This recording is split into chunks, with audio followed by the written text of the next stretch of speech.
عبده ورسوله صلى الله تعالى عليه وسلم الذي أرسله بالحق بشيرا ونذيرا وداعيا إلى الله بإذنه وسراجا منيرا. أما بعد فقد قال الله تعالى في كلام مجيد وفي فرقانه الحميد. أعوذ بالله من الشيطان الرجيم. بسم الله الرحمن الرحيم. وله أسلم من في السماوات والأرض طوعا وكرها.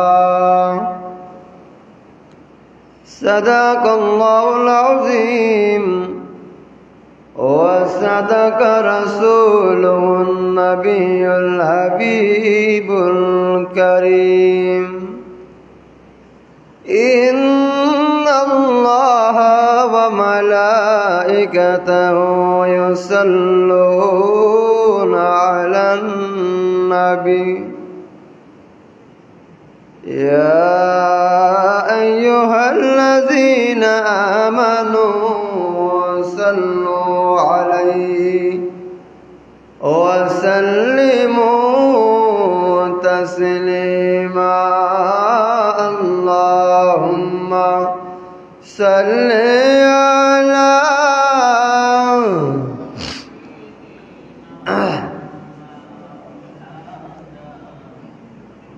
وعلى آل سيدنا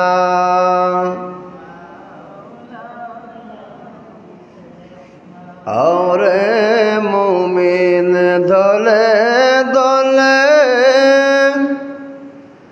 নবীজির দরুদ পড়িতে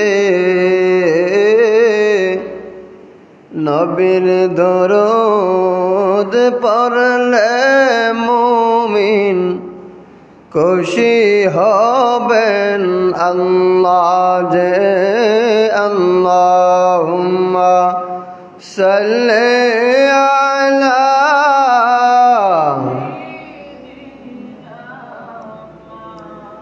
লানা মুহাম্মাদ ওয়া আলা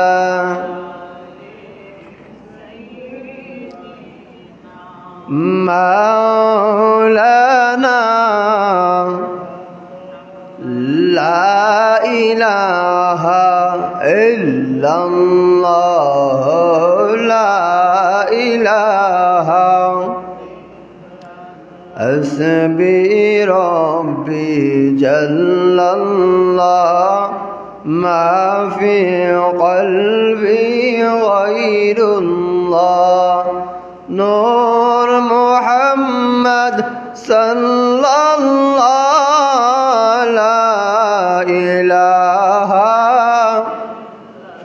লা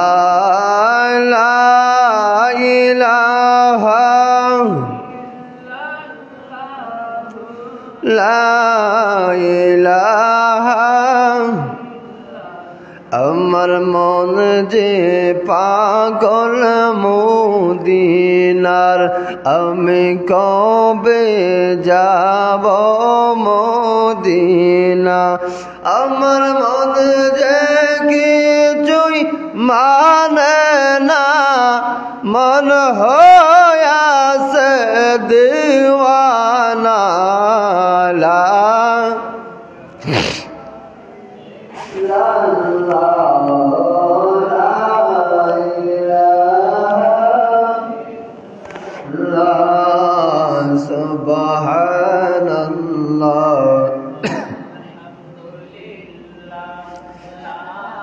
ইলাহা ইল্লাল্লাহ সুবহানাল্লাহ লা ইলাহা লা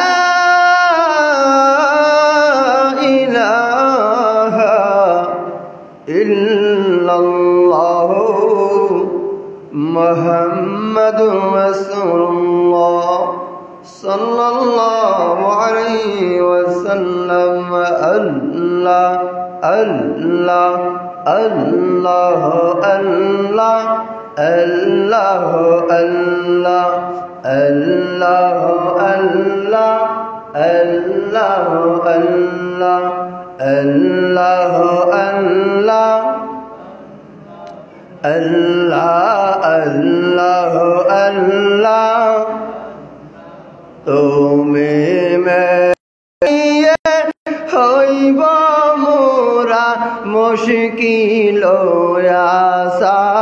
আসান ও নবীজি তুমি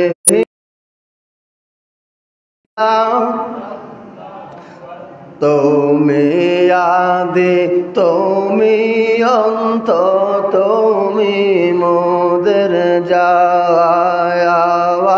তুমি আদি তুমি অন্ত মোরা দয়া নিয়ে হইব মোরা মুশকিল আসান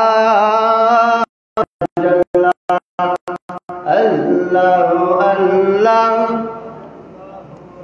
লা আল্লাহ আল্লাহ আল্লাহ আল্লাহ আল্লাহ আল্লাহ লা ইলাহা ইল্লাল্লাহ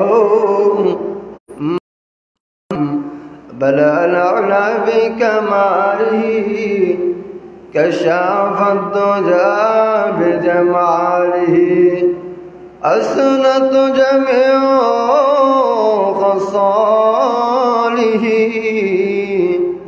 صلوا عليه وآله বারে বারে জলবাতি হয়তো বাতি জ্বলবে না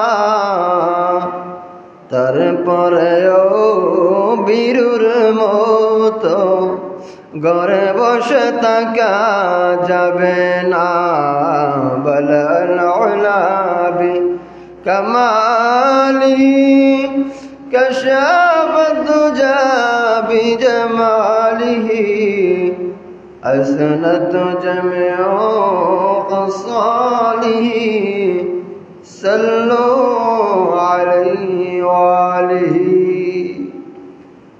الحمد لله আল্লাহ সুবহানাহু ওয়া তাআলার লক্ষ কোটি শুকরিয়া আদায় করি সকলে জবান খুলে বলি আলহামদুলিল্লাহ আল্লাহ রাব্বুল আলামিন আমাদেরকে দয়া মায়া করে ইহসান করে শ্রেষ্ঠ নবীর শ্রেষ্ঠ উম্মত বানায়া আমাদেরকে দুনিয়ার জমিনে সৃষ্টি করেছেন যেই মহান আল্লাহ রাব্বুল আলামিন সুস্থ মস্তিষ্কে সুস্থ অবস্থায় আমাকে আপনাকে মসজিদ পর্যন্ত আসার তৌফিক দান করেছেন। সকলে জবান খুলে বলি আলহামদুলিল্লাহ। আমি আপনাদের সামনে পবিত্র কোরআনের 3 নম্বর সূরাতুল আল ইমরানের 83 নম্বর আয়াত আপনাদের সামনে তিলাওয়াত করেছি। যদি আল্লাহ রাব্বুল আলামিন তৌফিক দান করেন, সেই আয়াত অনুযায়ী হাদিসের এবং কোরআন অনুযায়ী কিছু আলোচনা করার ইচ্ছা পোষণ করেছি ইনশাআল্লাহ। ওয়া মা তৌফিক ইল্লা বিল্লাহ। আল্লাহ রাব্বুল আলামিন বলেন, ওয়ালাহু আসলামা মান ফিস সামাওয়াতি ওয়াল আরদ তাওআন ওয়া কারহা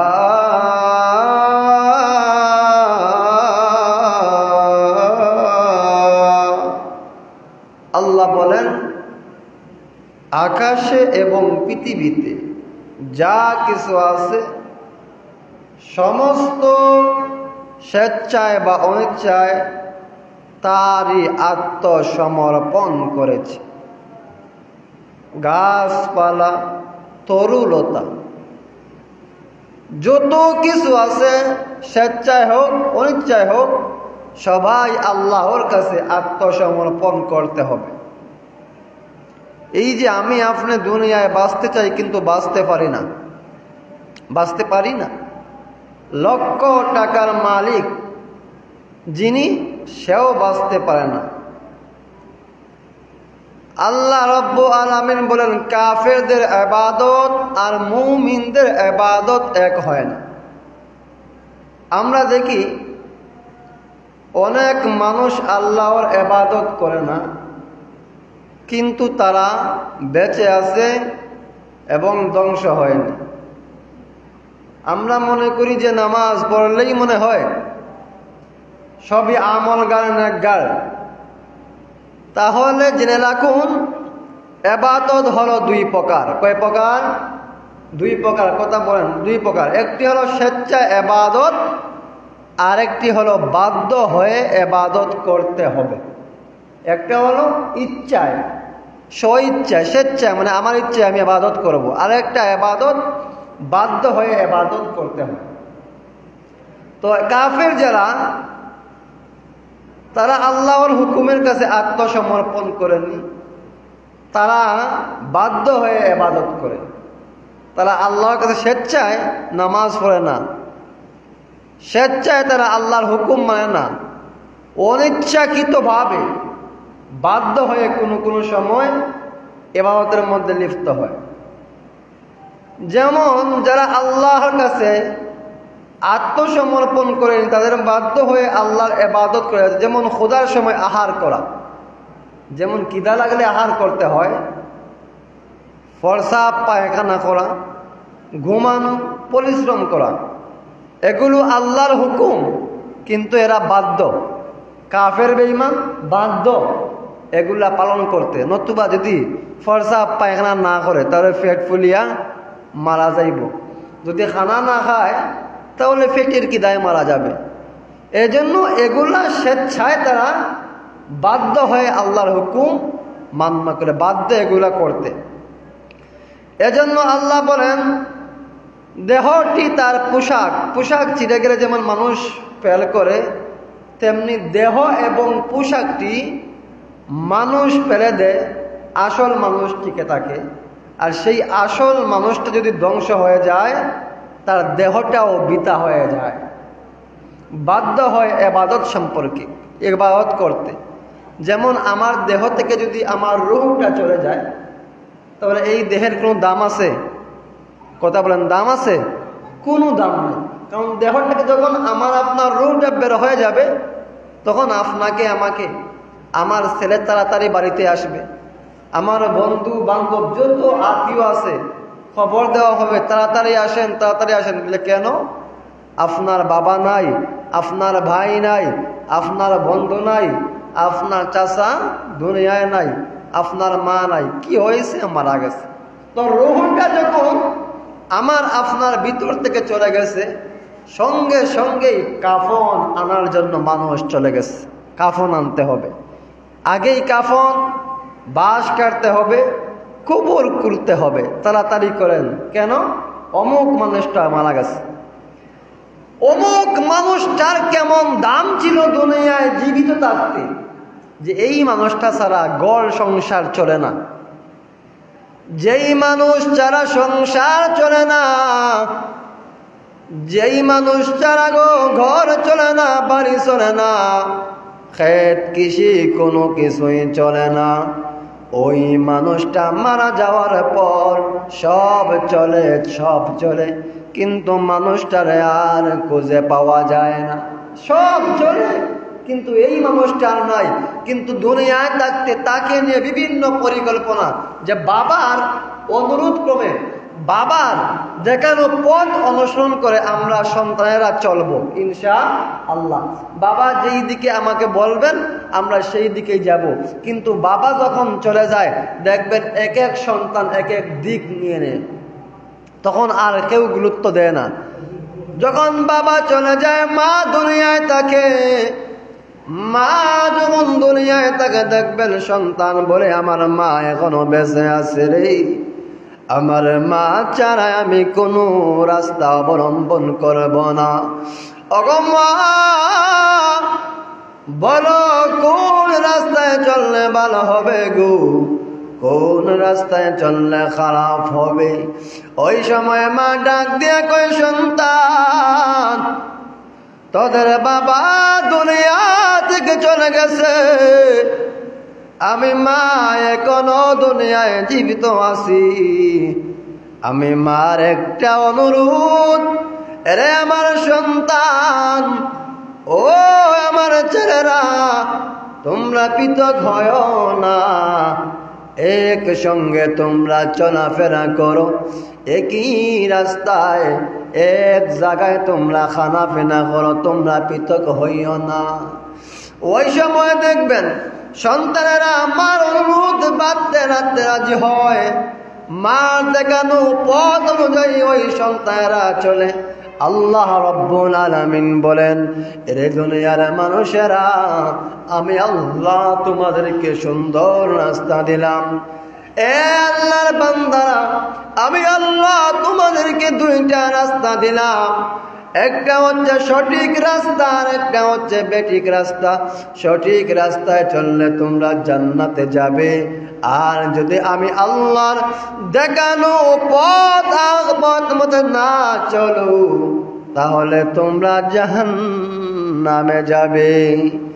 এরে আল্লাহর বান্দারা, আমি আল্লাহ ঘোষণা দেই, তোমরা নামাজ পড়ো, নামাজ পড়লে জান্নাতে যাবে। এখন যদি বান্দা ইচ্ছা করে নামাজ বাদ দেয়, ওই বান্দা জাহান্নাম ছাড়াও পায় থাকে না, ওই বান্দার জাহান্নাম ছাড়াও পায় থাকে না। আর যদি বান্দা 5 ওয়াক্ত নামাজ পড়ে, আল্লাহর হুকুম আহকাম মানে, নবীজির সুন্নাত অনুযায়ী তার জীবন গড়ে, আল্লাহ বলেছেন বান্দা নামাজ পড়। বান্দা যদি নামাজ পড়ে, আল্লাহ বলেন ও বান্দা মিথ্যা বইল না। বান্দা যদি মিথ্যা না বলে, আল্লাহ বলেন আমি আমার বান্দাকে ভালোবাসি, সঠিক রাস্তায় চলো। বান্দা যদি সঠিক রাস্তায় চলে, আর সঠিক রাস্তায় চলতে গিয়া বান্দা যদিও বিপদের সম্মুখীন হয়, আল্লাহ বলেন আমি আল্লাহ আমার বান্দাকে ওই বিপদ থেকে উদ্ধার করব। এ উম্মতে মুহাম্মাদি, আমার আপনার নবীর উম্মতেরা কেমন ছিলেন? আমার নবীর উম্মতেরা কেমন, আর আমরা কেমন উম্মত? নবীর সাহাবীরা কেমন উম্মত ছিলেন, আর আমরা কেমন উম্মত? উহুদের ময়দানে নবীর সাহাবী আবু দারদা রাদিয়াল্লাহু তাআলা আনহু উহুদের ময়দানে আল্লাহর নবীজির সামনে দাঁড়িয়ে আছে সাহাবী, দাঁড়িয়ে আছে কাফের বেঈমানেরা এমন ভাবে তীর নিক্ষেপ করতেছে আল্লাহর নবীকে টার্গেট করে তীর নিক্ষেপ করতেছে। আবু দারদা নবীজির সামনে দাঁড়িয়ে আছে। আর একজন সাহাবী ডাক দিয়ে বলে, এ আবু দারদা তুমি সরো, আমি দাঁড়াই। আবু দারদা কয়, না না আমি সরব না। আরেকজন সাহাবী ডাক দিয়ে কয়, আবু দারদা তুমি সরো, আমি দাঁড়াই। আবু দারদা কয়, না না আমি সরব না। আবু দারদা ডাক দিয়ে কয়, রে নবীর সাহাবী আমি আবু দারদা কেন সরি না জানোনি? ইহুদি কাফের বেঈমানেরা আল্লাহ নবীকে নিক্ষেপ করতেছে। আমি দাদা ডান দিক দিয়ে যদি সরে যাই তাহলে আমার নবীর গায়ের মধ্যে আঘাত লাগবে। আমি আবু দারদা যদি বাম দিক দিয়ে সরে যাই আমার নবীর গায়ের মধ্যে চাবুক লেগে যাবে, তীর লেগে যাবে।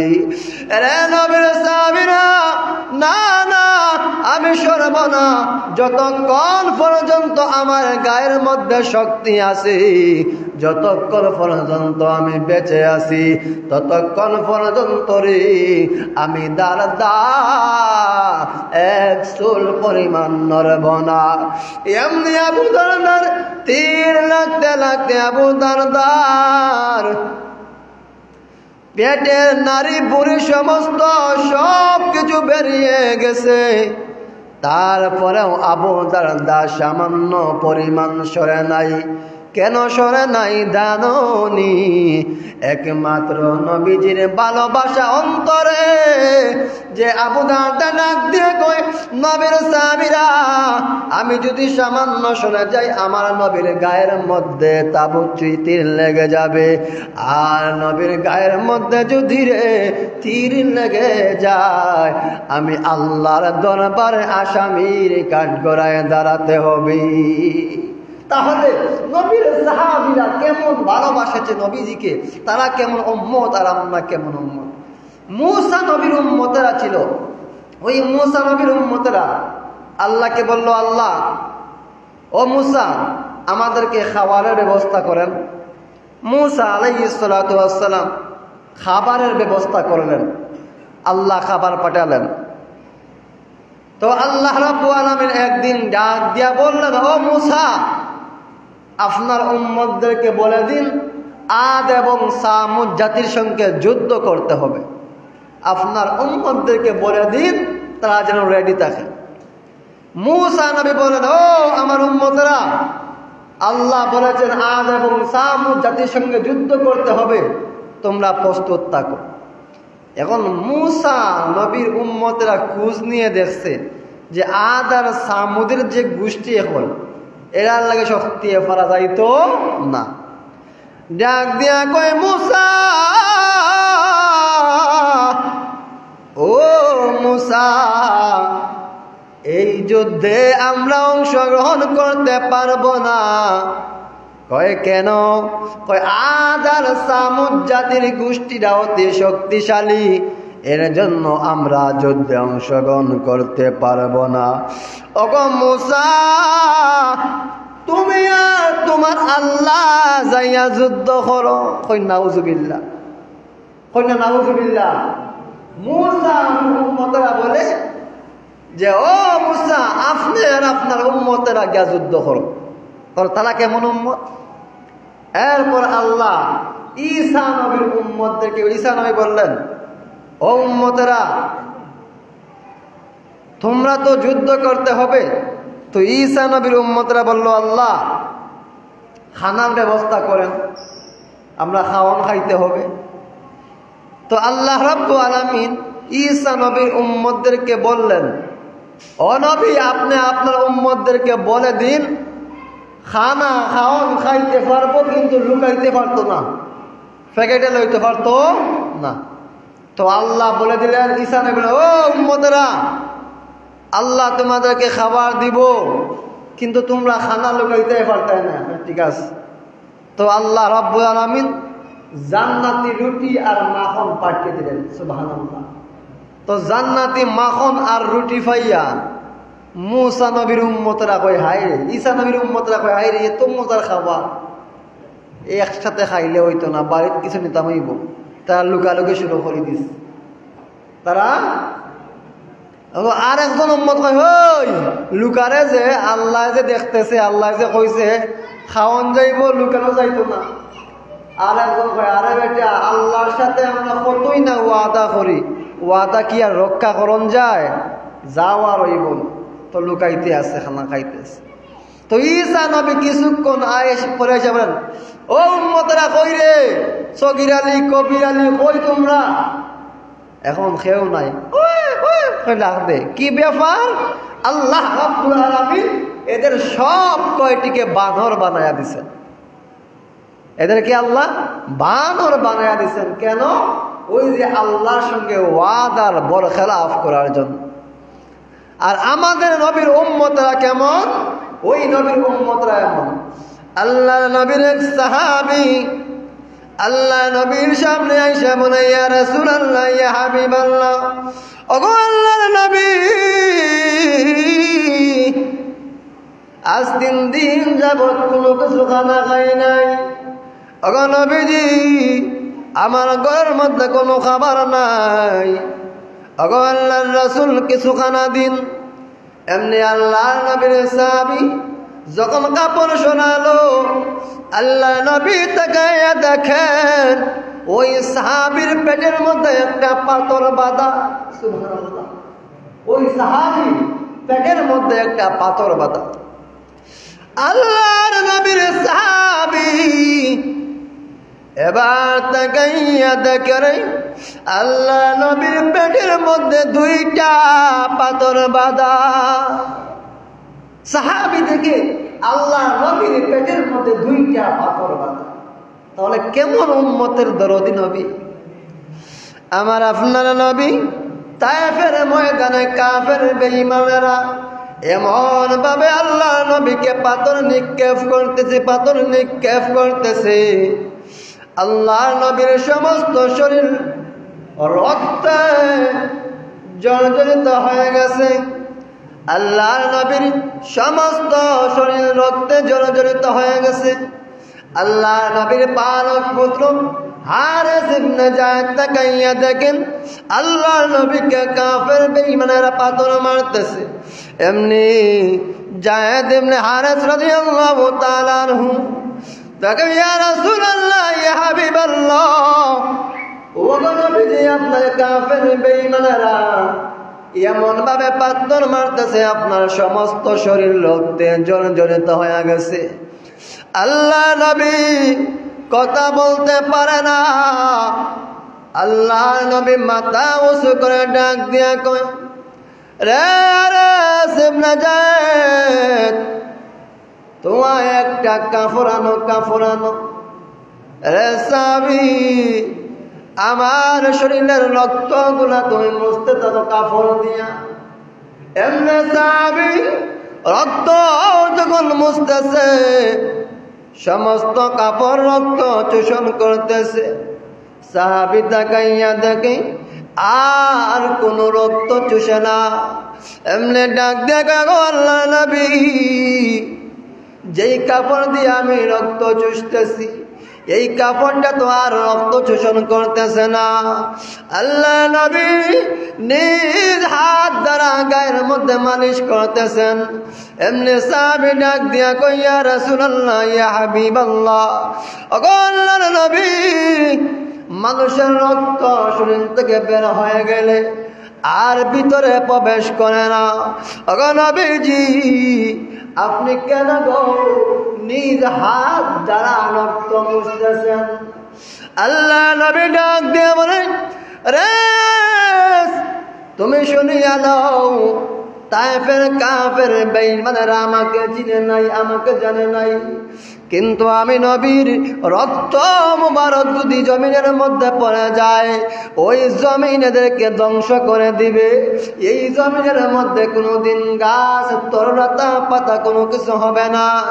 এই দিক থেকে আল্লাহ রাব্বুল আলামিন ডাক দিয়ে বলেন, রে জিবরাইল, জিবরাইল তাড়াতাড়ি যা, আমার নবীর রক্ত মুবারক যদি জমিনে পড়ে যায় রে, তায়েফের কাফের বেঈমানেরা এমন ভাবে আমার নবীকে মারতেছে। এ জিবরাইল তাকায়া দেখ, যেই রক্তের ফোঁটা বায়া বায়া পড়তেছে, ওই রক্ত যদি জমিনের মধ্যে পড়ে যায়, আমি নবী তায়েফবাসীকে ধ্বংস করে দিব। রে জিবরাইল, আমার রহমাতুল লিল আলামিন যেখানে, ওইখানে তো গজব পড়তে পারে না, কারণ রহমাতুল লিল আলামিন যেই জায়গার মধ্যে থাকে, ওই জায়গার মধ্যে কোনো গজব পড়তে পারে না। ওরে জিবরাইল তাড়াতাড়ি যা, তাড়াতাড়ি যা, যাইয়া আমার নবীর রক্ত মুবারকের নিচে তুমি জিবরাইল তোমার পাকা বিছাইয়া দাও। জিবরাইল বলেন, ইয়া রাসূলুল্লাহ, ইয়া হাবিবাল্লাহ, ওই সময় আমি জিবরাইল সিদরাতুল মুনতাহায় বসা, আমি জিবরাইল ওই সময় 600 নূরের পাকা দিয়া যখন টান দিলাম, আমি জিবরাইল ওই সময় আমার পশমের গোড়ায় গোড়ায় ঘাম বের হয়েছে। আমি জিবরাইল এত টান দিয়ে এসেছি, আমি টান দিয়ে আইসা দেখি এখনো আল্লাহর নবীর রক্ত মুবারক জমিনে পড়ে নাই। তার আগে আমি জিবরাইল আমার পাকা বিছাইয়া দিছি। সুবহানাল্লাহ। তাহলে নবীর রক্ত মুবারক যেই জায়গার মধ্যে পড়বে, ওই জায়গাটা আল্লাহ রাব্বুল আলামিন ধ্বংস করে দিবেন। তাহলে সেই নবী কেমন, আর সেই নবীর উম্মতরা কেমন? আল্লাহ রাব্বুল আলামিন আজরাইলের কোনো মায়া দয়া আসেনি বলেন তো? আপনারা কথা বোঝেন নাই। আজরাইলের কোনো মায়া দয়া আছে? নাই। আল্লাহ রাব্বুল আলামিন ডাক দিয়া কয়, আজরাইল তোমার কোন জায়গায় কি তোমার কোন মায়া হইছে? বলে, ইয়া আল্লাহ, 2 জায়গায় আমার বড় মায়া হইছে। কোন কোন জায়গায়? জিবরাইল ডাক দিয়া কয়, আগো প্রভু, প্রথম জায়গা হলো যেই দিন সাদ্দাত জান্নাত বানাইলো, জান্নাত বানাইয়া সাদ্দাত যখন খাইকটা বাড়াইবে, কদম বাড়াইবে জান্নাতে, ওই সময় আপনি আল্লাহ হুকুম করলেন, ও জিবরাইল, ও আজরাইল, তাড়াতাড়ি যাও, সাদ্দাতের জান কবজ করে নিয়ে আসো। ওই দিন আমি যখন সাদ্দাতের জান কবজ করতে যাই, সাদ্দাত ডাক দিয়া কই, কিছু সময়ের জন্য অপেক্ষা করে, কিন্তু আপনি আল্লাহ ছাড়া তো কেউ সময় দিতে পারে না, আমি আজরাইল তো সময় দেওয়ার কেউ নাই। ও আল্লাহ, ওই দিন আমার কিছু মায়া আর দয়া হয়েছিল। আল্লাহ ডাক দিয়া বলেন, ওরে আজরাইল, আর কোন দিন তোমার দয়া আর মায়া হয়েছে? এমনি আজরাইল ডাক দিয়া কই, ইয়া রাসূলুল্লাহ, ইয়া হাবিবাল্লাহ, ওগো আল্লাহর রাসূল, আর একদিন আমার দয়ার মায়া হয়েছে গো। ওই দিন হলো যেই দিন নদীর মধ্যে একটা নৌকা ডুবে গেল। নৌকা ডুবার পরে আপনি আল্লাহ ওয়াদান করলেন, রে আজরাইল, তাড়াতাড়ি যা, ওই নৌকার মধ্যে সমস্ত মানুষদেরকে তুমি মেরে ফেলো, সমস্ত মানুষদের জান কবজ করে নিয়ে আসো। ও আল্লাহ, ওই দিন আমি আজরাইল জানটা কবজ করতে গেছি, সবার জান কবজ করছি, হঠাৎ তাকাইয়া দেখি গো একটা সন্তানের ভূমিষ্ঠ হইতেছে। একটা সন্তান ভূমিষ্ঠ হইতেছে, ওই সন্তানের মার জানটা আমি যখন কবজ করি, ওই সময় আমার দয়া আর মায়া হয়েছে। ওগো আল্লাহর নবী, আমি মনে মনে ভাবলাম, এই যে সন্তানটা দুনিয়ার জমিনে ভূমিষ্ঠ হইতেছে, এই সন্তানটা জান কবজ করা হয় নাই, এই সন্তানটা কেমনে পারের নিচে বাঁচবে, কি করে খাবে, কি খাবে, কি পড়বে। ওগো আল্লাহর নবী, ওই দিন আমি আজরাইলের একটি মায়া হয়েছিল। আরে আজরাইল, ওই সন্তানের তুমি কি পরে কোনো খোঁজ খবর নিছিলে? হয় না। আল্লাহ ডাক দিয়ে কই, আজরাইল, ওই সন্তানটা যখন ভূমিষ্ঠ হওয়ার পরে আমি আল্লাহ নদীকে অর্ডার করে দিলাম, নদী একটা বাহন বানাও, একটা নৌকা বানাও। যেমন আমরা ভুল বানাই কলা গাছ দিয়ে, অনেক সময় বানাই না, তদ্রূপ ভাবে আল্লাহ রাব্বুল আলামিন এই বাচ্চাটাকে আস্তে আস্তে নদীর উপরে তুলে দিলেন। আল্লাহ বলেন, রে আজরাইল, ওই বাচ্চাটারে আমি কেমনে খাওয়াইছি জানোনি? দেখবেন ছোট্ট ছোট্ট শিশুরা দেখবেন আঙ্গুল চুষে না, অনেক সময় দেখবেন আঙ্গুল চুষে, তখন মায় বাইরে করে আবার ঢুকায় আঙ্গুল। আল্লাহ ডাক দিয়া কয়, আজরাইল, আমি আল্লাহ রাব্বুল আলামিন ওই শিশুর এক আঙ্গুল দ্বারা দুধের নহর আর এক আঙ্গুল দ্বারা মধুর নহর তৈরি করে দিয়েছি। এর জন্যই আমি আল্লাহ ওই সন্তানকে স্থলভাগ থেকে জলভাগ থেকে স্থলভাগে উঠাইলাম, ওই সন্তানটাকে বড় করলাম, ওই সন্তানটাকে একটা রাজার প্রাসাদের মধ্যে আমি বসাইলাম। আস্তে আস্তে বড় হলো, ওই বান্দাকে আমি আল্লাহ এত ব্রেইন দিলাম, ওই ব্রেইন দ্বারা ওই বান্দাটা আস্তে আস্তে বড় হলো, অনেক কিছু শিখলো। শিখার পরে আমি আল্লাহ ওই বান্দাকে একটা রাজার রাজত্ব দান করলাম, বাদশাহী দান করলাম। ওগো আজরাইল, তুমি জানো নি ওই ব্যক্তিই হলো আজকের সাদ্দাত, ওই ব্যক্তিটাই হলো আজকের সাদ্দাত। তাহলে ও আজরাইল, তুমি বলো তো, সে আমি আল্লাহর প্রতি কেমন দয়াবান আর মায়াবান হতেছিল? বলে, আল্লাহ, ওই ব্যক্তির তো উচিত ছিল আপনি মাবুদের সেজদার মধ্যে সারা জীবন কাটায়া দিবে। সুবহানাল্লাহ। ওই বান্দা আপনার তৈরি, আল্লাহ ডাক দেবেন, আজরাইল সেজদার মধ্যে কাটাবে দূরের কথা, আমি আল্লাহর সঙ্গে পাল্লা দেওয়ার জন্য আজকে সে আরেকটা জান্নাত বানাই দিছে। এর জন্য আমি আল্লাহ তাকে জান্নাতের ভিতরে ঢুকার সুযোগ দিব না, আমি আল্লাহ তার আগেই উঠায়া আনলাম। এর জন্যই দেখেন আল্লাহ আমাদেরকে কেমন শুকুর গুজারি বান্দা, আমাদেরকে আল্লাহ কেমন কত কিছু আল্লাহ দান করলেন, তারপরেও আমরা আল্লাহর শুকরিয়া আদায় করতে রাজি নাই। আল্লাহ বলেন, সব কিছুই ইচ্ছায় হোক অনিচ্ছায় হোক আমি আল্লাহর কাছে আসতে হবে। তাহলে সাদ্দাত জান্নাত বানাইলো, কিন্তু জান্নাতের ভিতরে প্রবেশ করতে পারছেনি? কথা কই না, পারছেনি? জান্নাতে প্রবেশ করতে পারে নাই। তাহলে আমি আপনার রাজপ্রাসাদ বানাইতেছি, সুন্দর সুন্দর ঘর বাড়ি করতেছি, এই ঘরের মধ্যে তাকবার ব্যবস্থা সারা জীবন কি আল্লাহ করে দিচ্ছেন? হঠাৎ করে একদিন আপনাকে আমাকে চলে যেতে হবে। একটা বার চিন্তা করে দেখেন, আমার বাবা গেছে, মাও যাবে, ছেলেও যাবে, বন্ধু বান্ধব সবাই চলে যাবে, আমিও একদিন চলে যাব। আমরা অনেকে মনে করি আমার হায়াত 30 বছর হয়েছে, আরো 100 বছর বাঁচতে পারবো না। ভাই, বাঁচার কোনো গ্যারান্টি কারো নাই। আসার সিরিয়াল আল্লাহ দিয়া দিছে, যাওয়ার কিন্তু কোনো সিরিয়াল নাই। এর জন্য মকবরে যাওয়ার আগে আমরা প্রত্যেকে যেন নেক আমল করতে পারি, আল্লাহর হুকুম আহকাম মেনে নবীজির সুন্নত অনুযায়ী যেন আমাদের জীবনটা আমরা অতিবাহিত করতে পারি। আল্লাহ রাব্বুল আলামিন যেন প্রত্যেককে তৌফিক দান করেন। সকলে বলে আমিন, জবান খুলে বলি আমিন। আমরা প্রত্যেকে নামাজ পড়বো, বলি ইনশাআল্লাহ, ইনশাআল্লাহ। এই যে আমরা আলহামদুলিল্লাহ, সুবহানাল্লাহ, আল্লাহু আকবার, ইনশাআল্লাহ, সুবহানাল্লাহ, আলহামদুলিল্লাহ, এসব বলতে যেমন আমাদের অনেক কষ্ট হয়, কষ্ট হওয়ার প্রধান কারণ হচ্ছে আমাদের মুখের মধ্যে সেই চর্চা নাই, সেই চর্চা নাই।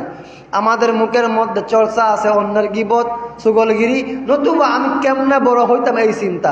যদি আমাদের জবানের মধ্যে সব সময় সুবহানাল্লাহ ওয়ালহামদুলিল্লাহ লা ইলাহা ইল্লাল্লাহ সুবহানাল্লাহ ওয়ালহামদুলিল্লাহ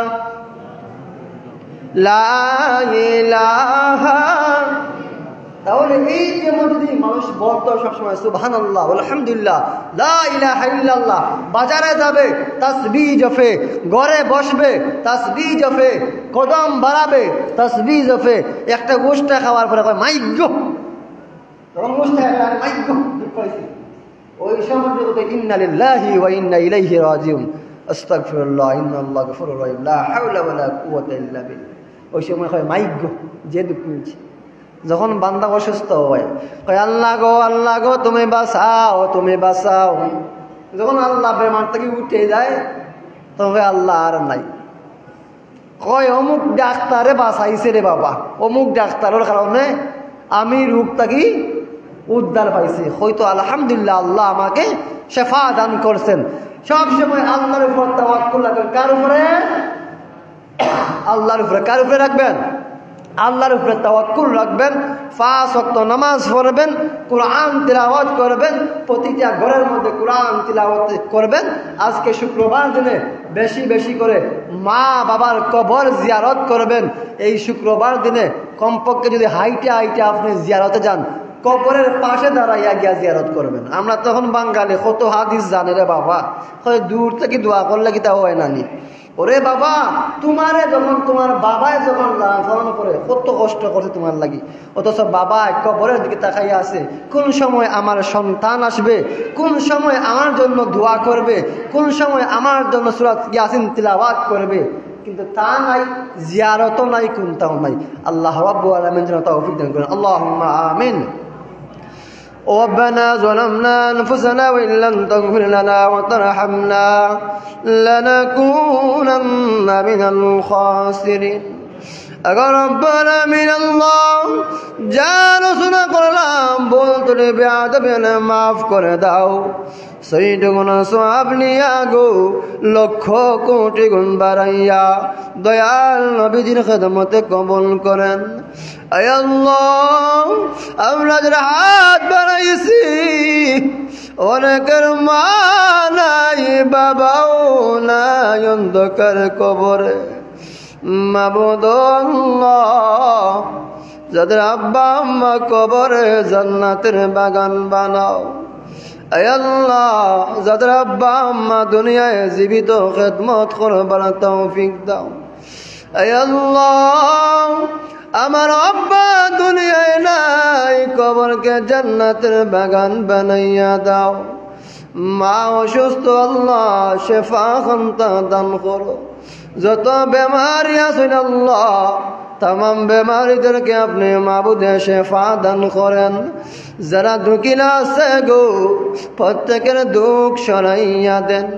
আয় আল্লাহ, আমরা যে হাত বানাইছি আমরা तमाम মুর্দেগান এগুলোর কবরকে জান্নাতের বাগান বানাইয়া দেন।